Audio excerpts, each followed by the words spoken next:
Hello' friends, আজি মই এটা নতুন ভিডিঅ' লৈ আনিছোঁ লোকেল চিকেনৰ ওপৰত। আপোনালোকৰ ল'ৰা ছোৱালীবিলাকক খুৱাব পাৰে। এইটো বনাই একেবাৰে কোনো পেকেটিং মছলা ব্যৱহাৰ নকৰাকৈ মই মোৰ লোকেল চিকেনৰ ৰেচিপিটো বনাইছোঁ। ব'লক আহক চাই লওঁ আমাৰ ভিডিঅ'টো। এয়া মই পিঁয়াজ কাটি লৈছোঁ, আদা নহৰু জলকীয়া আৰু ধনিয়া, আৰু ইয়াতে মই আলু কাটিছোঁ। ইয়াতে মই কোনো পেকেটিং মছলা ব্যৱহাৰ নকৰোঁ, অনলি মই এয়া জিৰা। এইটো জিৰাটো মই এনেকৈ ব্যৱহাৰ নকৰোঁ, ইয়াক মই এটা টুইষ্ট দিম।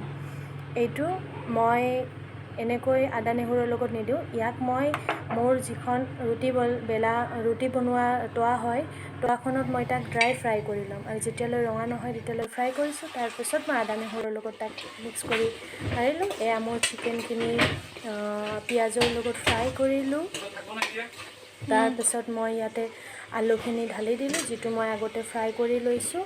তাৰপিছত যেতিয়ালৈ ইয়াৰ পৰা পানীটো ওলাই নাযায় তেতিয়ালৈ মই তাক ফ্ৰাই কৰিলোঁ। তাৰপিছতে আদা নহৰু দিলোঁ। আদা নহৰু দি মই নেক্সট টুইষ্টটো লৈ আনিছোঁ। এয়া এই জলকীয়াকেইটা হ'ল তাৰ টুইষ্ট।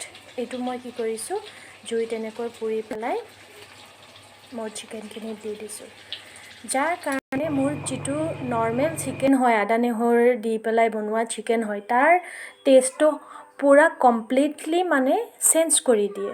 যিটো চিকেন আমি ঘৰত সদায়ে খাওঁ, সেইটো টেষ্ট প্ৰায় সদায় একেই হয় আদা নহৰু দি পেলাই। তাৰ কাৰণে আমি চিকেন মছলা ইউজ কৰোঁ বা কিবা কৰোঁ। তো কিন্তু এইটো যিটো জলকীয়া পুৰি আমি দিওঁ, তাৰ পৰা মানে কমপ্লিটলি মোৰ চিকেনটোৰ টেষ্টটো এটা এক্সট্ৰা বনাই দিয়ে। এনেকৈ মোৰ ছোৱালীজনীও ভাল পায়, আৰু আপোনালোকেও ভাল পাব বুলি আশা কৰিলোঁ।